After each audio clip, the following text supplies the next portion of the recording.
Ołomuniec jest przepięknym miastem położonym na Morawach. Odwiedzającym oferuje bogatą historię, ciekawą architekturę oraz dobre jedzenie.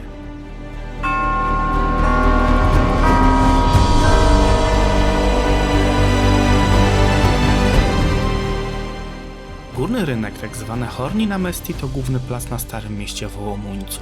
Na środku stoi ratusz z XIV wieku, a jego najbardziej charakterystycznym elementem jest zegar astronomiczny z ruchomymi figurkami z XV wieku. Oryginalny zegar został zniszczony podczas II wojny światowej, a obecny to replika z połowy XX wieku. Na rynku znajduje się kilka fontan, ale najciekawsza z nich mieści się w południowym narożniku, nazywa się Arionowa Kaśna. Znajdziecie na niej motywy żółwia, delfina i ryb. Jedną z największych atrakcji rynku jest kolumna Świętej Trójcy Przenajświętszej, która wpisana jest na listę Światowego Dziedzictwa UNESCO. Wzniesiono ją w pierwszej połowie XVIII wieku, a jej twórcami byli miejscowi rzemieślnicy i artyści.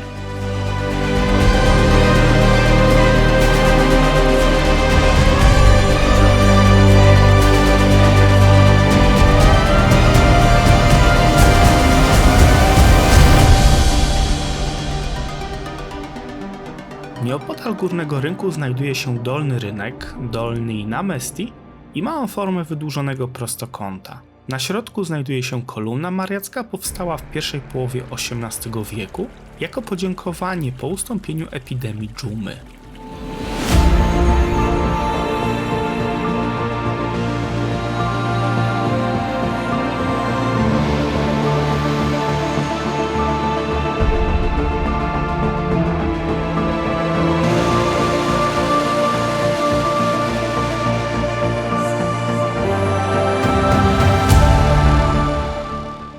Katedra Świętego Wacława położona jest na północny wschód od Górnego Rynku.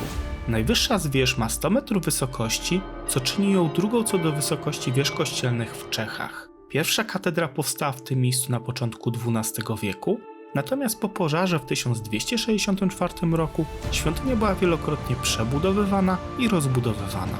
Ostatnia przebudowa miała miejsce pod koniec XIX wieku. W środku katedry znajduje się grobowiec świętego Jana Sarkandra.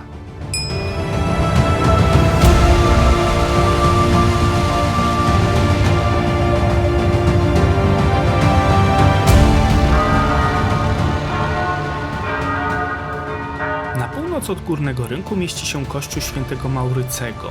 Budowa świątyni rozpoczęła się w 1412 roku, a zakończyła w 1540. Charakterystycznym elementem kościoła są dwie asymetryczne wieże, każda innej wysokości. Przypuszcza się, że wyższa z nich jest pozostałością wcześniejszej świątyni, która stała w tym miejscu. Organy znajdujące się w środku są jednymi z największych w Europie. Uznaje się je również za jedne z najlepiej grających.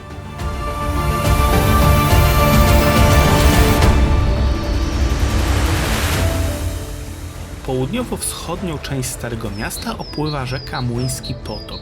Płynie ona wzdłuż murów obronnych, które zachowały się w tym miejscu. Rzeka przepływa przez park Bezrucowy Sady. Znajduje się tam mauzoleum jugosłowiańskich żołnierzy oraz ogród botaniczny, a także wodospad.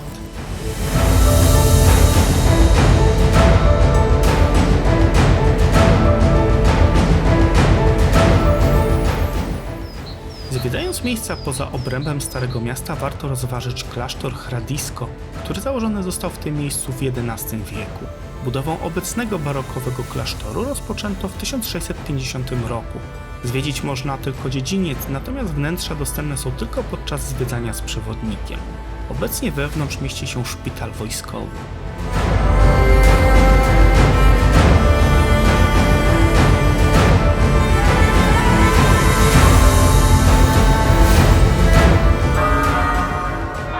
Bazylika Nawiedzenia Najświętszej Maryi Panny położona jest poza centrum miasta w dzielnicy Swaty Kopeczek. Świątynia mieści się na wzgórzu, z którego w oddali widać centrum miasta. Zbudowano ją w drugiej połowie XVII wieku w stylu barokowym. Wstęp do środka świątyni jest darmowy, natomiast obok niej mieści się otwarte w 2021 roku muzeum, w którym pokazana jest historia tego popularnego miejsca pielgrzymek. Do sanktuarium można przyjechać autobusem spod dworca kolejowego albo przespacerować się. Niemniej trzeba wziąć pod uwagę, że to aż 7 km.